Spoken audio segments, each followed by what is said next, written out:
Welcome to Sleepy Night Stories, a channel that uncovers unsolved mysteries.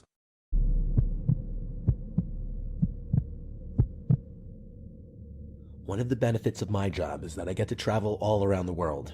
It's taken me to some amazing destinations like Greece and Italy, although most of the time I stay within the US. A few years ago, my job took me to a mountainous region in the northeastern United States called the Adirondacks. If anyone's familiar with the area, you know what I'm talking about when I say it's beautiful in the fall. The leaves change and it makes the mountains look like you're in a fairy tale or something. It's incredible. Usually, my job pays for a hotel, but this time I wanted to spend some much-needed alone time in the mountains. So I went through Airbnb to find a secluded mountain home for the weekend. I found a beautiful home that was nestled in the trees and had an incredible view that looked down part of a mountain from the back deck. This place was exactly what I was looking for. There were a few trails right by the house that I could jog on in the morning, and as I said, the back deck had an amazing view that I could just sit and relax and take in all the scenic beauty. For privacy reasons, I'm not going to reveal the name of the woman who posted the property on Airbnb. My work obligations were only in the late afternoon and early evening, so I could spend most of my time at the house. I got to the house later on Friday, and I didn't do much except have a few drinks on the deck. I called it an early night. I woke up around 6 a.m. on Saturday and went for a jog on the trails that surround the house. You know that horrible feeling that you have when you're being watched? Well, I had that feeling for my entire jog. I blamed it on the anxiety of just being alone in the wilderness, since I'm technically a city person. After my jog, I took a shower and just hung out around the house for a few hours. I kept hearing weird noises, but once again, I just kept telling myself that it's my anxiety. I was in a wooden cabin up in the mountains. Of course, there were going to be all sorts of noises. I left the house a little after 3:30 in the afternoon and made my way into the town. I met my coworkers at a local restaurant, and we took care of our business. After all of that, we decided to go out for a few drinks. I didn't want to admit it to myself or anyone else, but I was freaked out to go back to the house. I don't know if it was the feeling of being watched and all the strange noises, or if the remote location was just a little too remote for me. Whatever it was, I was happy to take my time getting back. I even offered to have a little after party at the house, but my coworkers decided to turn in a little before 10 p.m. I put the fear beside me and made my way back to the house. I spent the entire drive trying to communicate with the irrational part of my brain that was freaked out. I repeated to myself over and over again that it's just a house, houses make noises, and I'm safe. I'll lock the doors and triple check that I've locked them before I go to bed. I got back to the house at about 10:45. I was relieved how tired I was. Even with all my nerves, I was confident I could fall asleep. I did indeed check all the locks 3 times and then tried to go to bed. I spent the next few hours tossing and turning. I would drift away for a little bit and then hear something outside and be wide awake for 20 minutes. I tried turning on some music with my phone to drown out some of the noise, but the distraction of the music was keeping me awake. It was only a matter of time before I started hearing the noise again, even with the music playing. It was a little after midnight when I decided to go smoke a cigarette and contemplate just leaving early since I was already wide awake. I grabbed my coat, my phone, and my cigs and made my way downstairs. The stairs came out into the living room, and if you turned left at the bottom of the stairs, you would see a large open room that served as a dining room and a kitchen. The back of the room had a sliding door that led to the back deck, which was my current destination. I took one step into the dark room, and I thought I could see a shadow in the kitchen that was causing some of the moonlight from the window to be obstructed. I felt that horrible pit in my stomach turn into a cyclone as I just stood there. I kept telling myself that it was just shadows, and it was nothing to fear.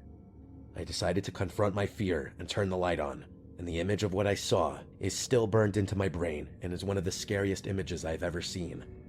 Standing in the kitchen, clear as day, was a man. He was probably 6 feet tall, with long, shaggy hair and a thick beard. I would say he was late 30s if I had to guess. There was a brief standoff where neither one of us did or said anything. It couldn't have been longer than 10 or 15 seconds, but that specific moment felt like it lasted hours. He was hunched over a bit and just staring at me. With no notice, the man lunged at me with a full sprint.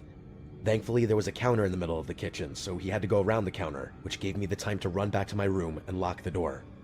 I realized that this is what stupid people do in horror movies, but at that moment, it seemed like the best possible solution. For starters, I didn't think I could make it to the front or back door without getting caught first, and if I was able to escape, I didn't have my keys, and I didn't know if this man had a weapon or something, so I wasn't about to just run aimlessly into the woods. My room seemed like the safest place because I could lock the door, call 911, and just hope that the door's integrity would last until the police showed up. So that's just what I did. I locked the door, ran to the closet, and called the police. I told them the address and to hurry. The woman from this dispatch stayed on the line and told me that someone would be there soon. While I was waiting, the man started to beat on the door. They seemed like violent strikes on the wood of the door. After each strike, he would say the weirdest things, like he kept saying that he loves me and that he's changed. I got a good look at this man in the kitchen, and I knew without a doubt that I had no idea who this guy was. I started yelling back to the man that I didn't know him and that he had the wrong woman, but it was like he couldn't hear me. He just kept yelling about how much he loved me and that he needed me back. I could hear the door starting to break. When I looked, I could see his fist starting to penetrate the wood of the door from him striking it repeatedly. I'm so grateful that I heard sirens at this point. I heard several cars pull in, and they came at the perfect time. Just as the man was able to get his entire hand through the door, I heard a loud crash accompanied by the sound of the police yelling at the man. At the same time, I decided to jump out of the bedroom window since it led to a small roof that I figured I could try to scale down.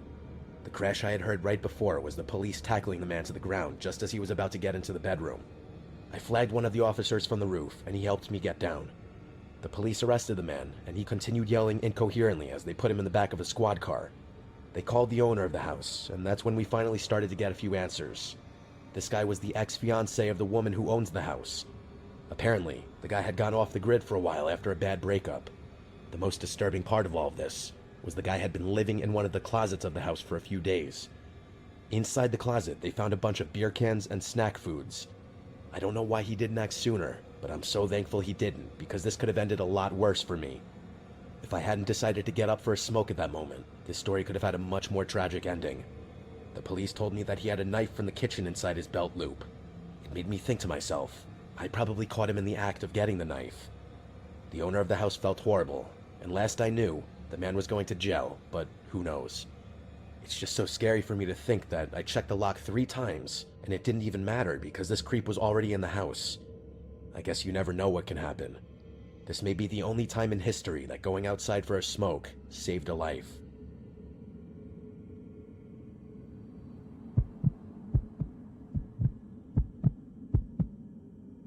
Okay, so this is a weird story. I was freaked out in the moment, but for a while, I thought maybe I was just overreacting. It was almost 2 years ago, and I interviewed for a job that was in another state.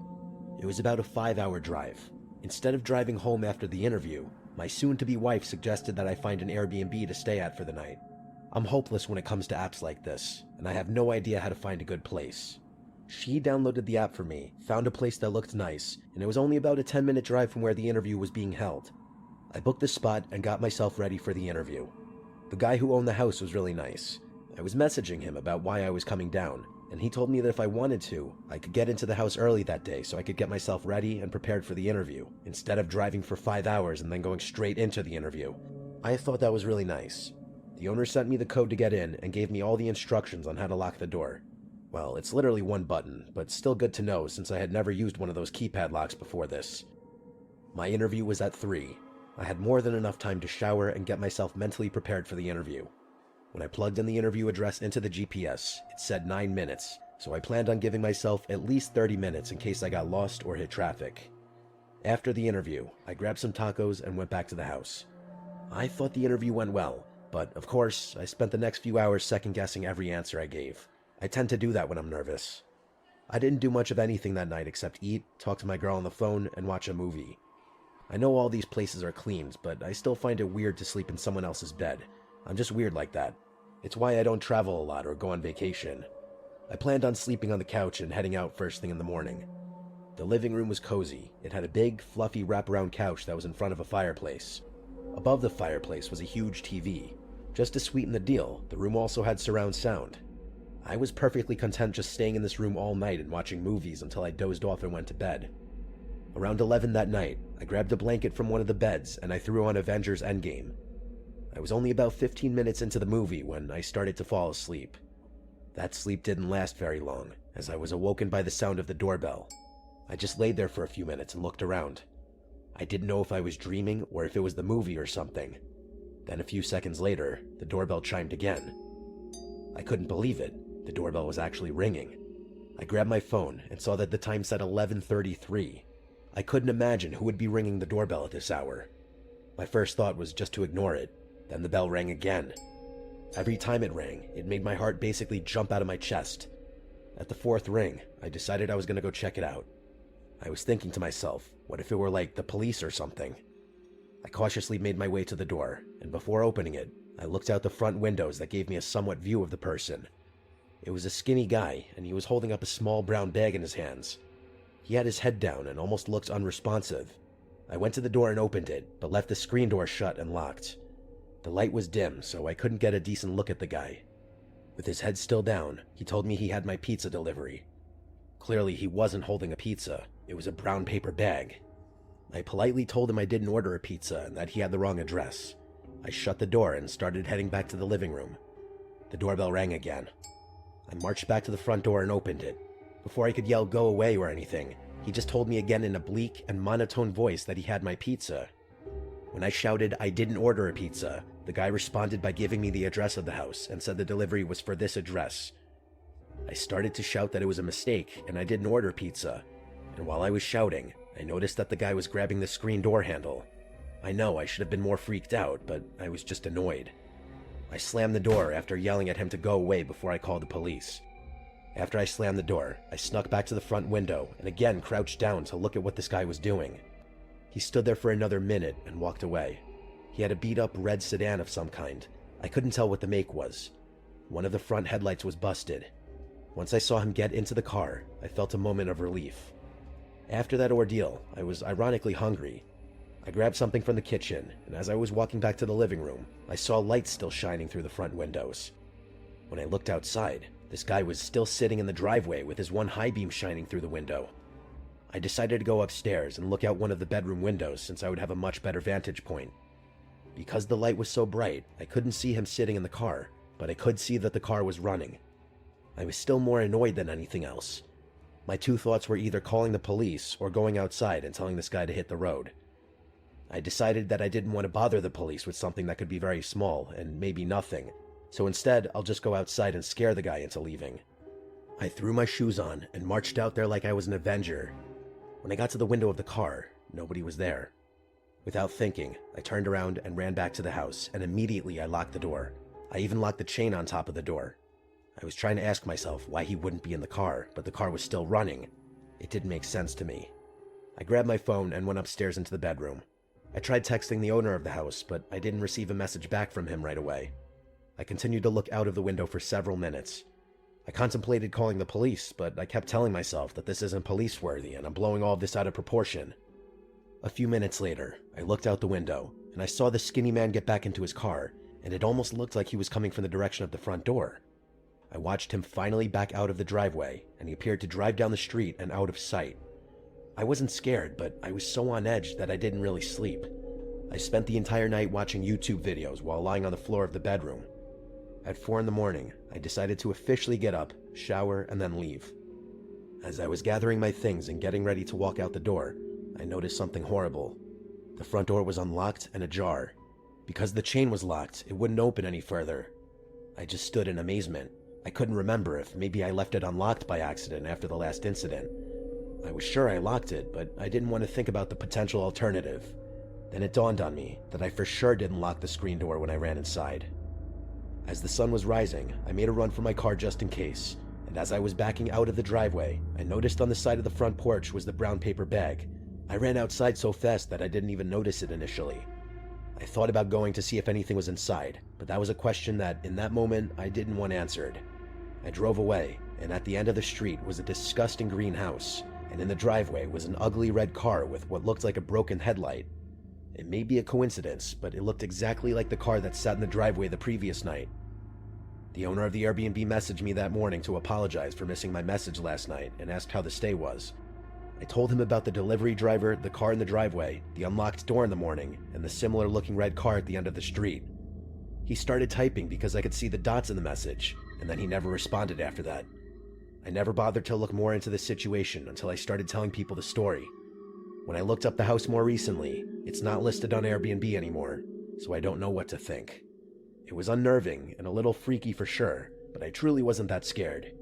I'm more scared now when I think about it because other people seem to think that this was almost some kind of setup. I'm curious to see what people think, if it all could have been just a crazy string of coincidences, or if I was almost a victim of something sinister.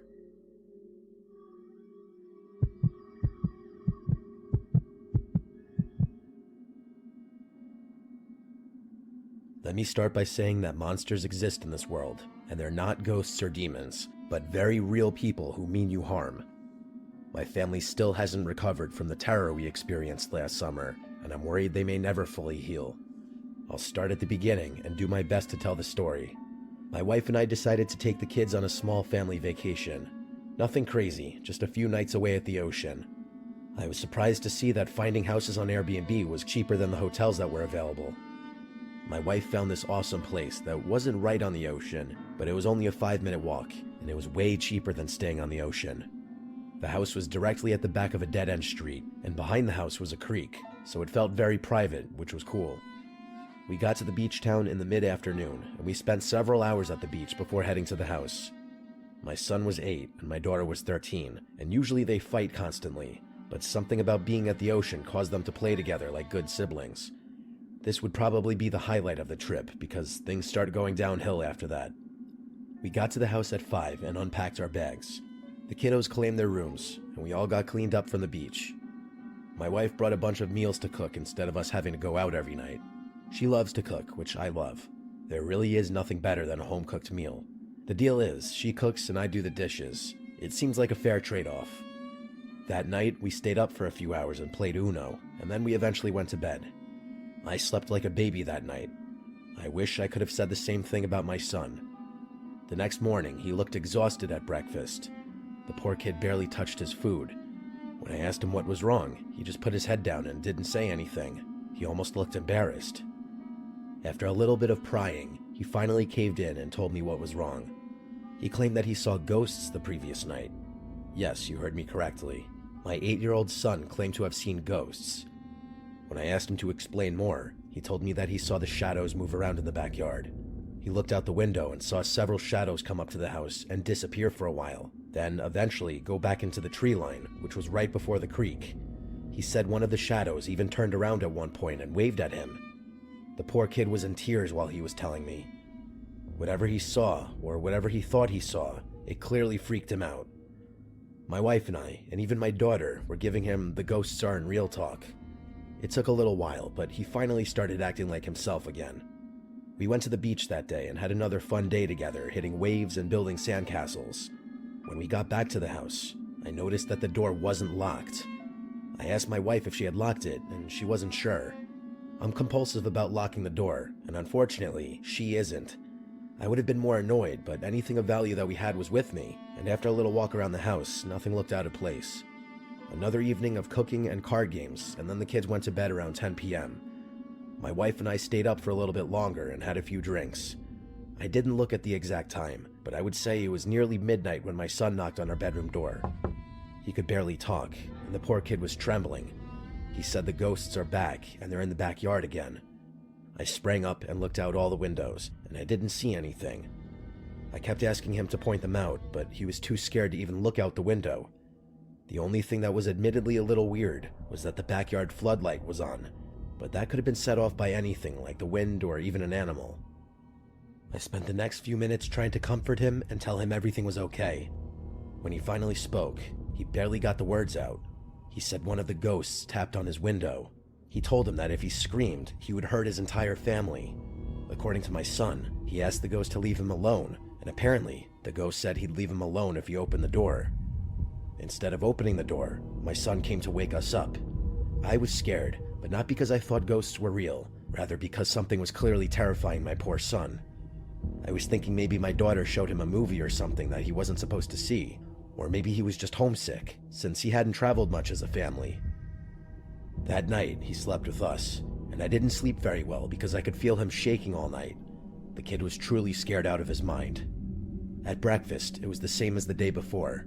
He barely touched his food, and he looked like he was about to collapse into his scrambled eggs. I pitched an idea to him and the rest of the family. I proposed that we have a campout in the living room. We can make a fort and we'll all sleep together. It'll be like a family sleepover or something. The kids loved it, especially my son. If he was going to see the ghosts tonight, at least I'd be there with him. We played games for a while, but eventually we all fell asleep. At 2:30 in the morning, my son was shaking me awake and said that the ghosts were outside. I got up expecting to see nothing, and I couldn't be more wrong. At the sliding door were 3 hooded figures wearing these creepy black masks with these bulging white eyes. They almost looked like golf balls. I shouted some kind of nonsense out of fear, and that woke up my wife and daughter. As soon as they saw the masked figures, they started to scream and shout. During all the commotion, I saw one figure trying to open the sliding door, but thankfully it was locked. My daughter, thinking quickly on her feet, called 911. I grabbed a big walking stick that was inside the house and approached the door. I realized that if they had real weapons, the walking stick would be useless, but I was in fight or flight mode and I had to protect my family. I started yelling at them to leave my family alone, and they looked like they were taunting me, almost like they were enjoying the mental pain they were putting my family through. The person on the left side of the door pulled out what looked like a knife and started waving it back and forth. My family was in tears and continued screaming for their lives. I'll never forget those horrible screams. And then, out of nowhere, almost like a scene from a movie, I saw the person at the end get tackled by a police officer. The other 2 sprinted away, but didn't get very far, as they were also caught by the local police force. They were arrested, and when I saw the faces under the masks, I was almost more afraid. There were 3 young men, just normal-looking guys. I found out months later that 2 of the men were 20, and one of them was 18. My son thought these 3 masked men were ghosts because it was dark and they were dressed in all black. When they were apprehended, I was informed that all 3 of them had a knife on them, not just the one guy who showed his knife. I'm convinced these random young men were targeting us specifically, considering they kept coming back. After talking extensively with local law enforcement, apparently there's a group of punks in the area that target tourists, especially tourists with families. I guess they assume that tourists with families have more money, and when they have kids, they're easier targets. The police weren't overly concerned, which made me fear that this happens all too often. It makes me sad and angry that these types of people exist in the world. You hear stories like this all over the internet, but you never think it could happen to you, especially on vacation. The police seem to think that they wouldn't have physically harmed us and they only wanted our money, but no one knows what they were capable of doing if they were able to get through that sliding door. Not to mention, the mental scars we got from this trip will last a lifetime. Sometimes the mental scars are much more painful than the physical ones. I don't actually know what became of these men, and thankfully I'll never find out, because I will never be returning to that Airbnb or that beach town for the rest of my life.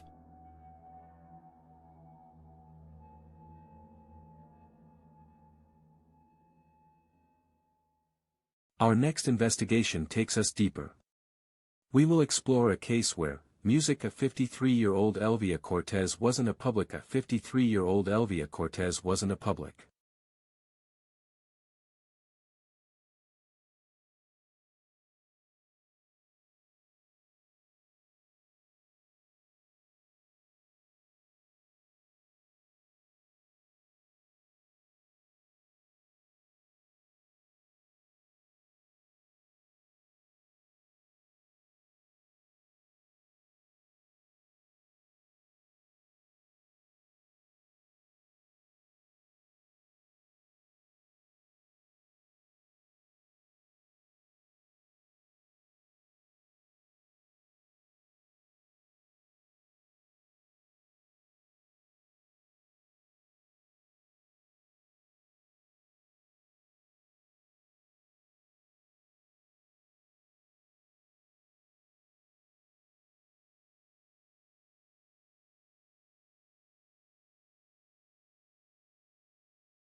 Our next investigation takes us deeper.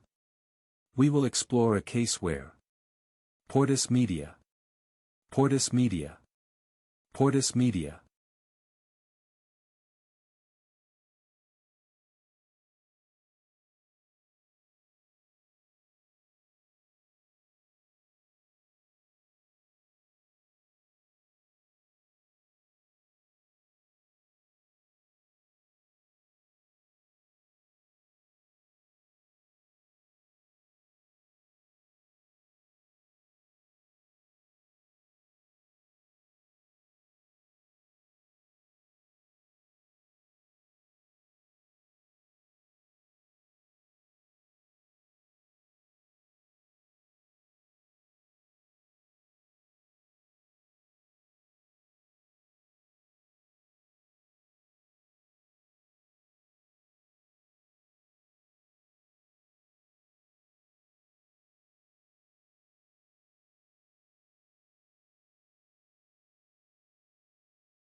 Our next investigation takes us deeper.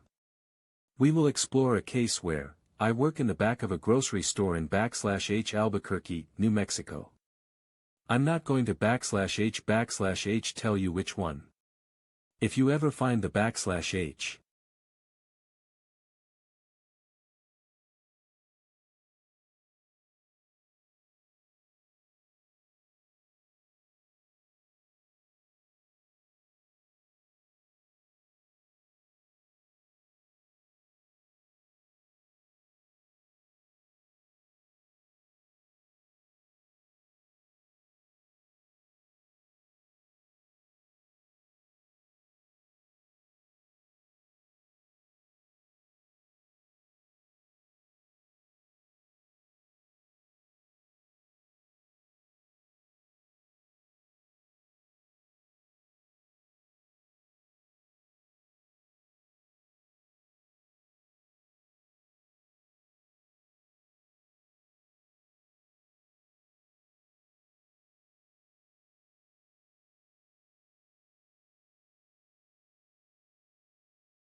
That concludes our journey for tonight. Subscribe if you dare, and remember, sleep if you can.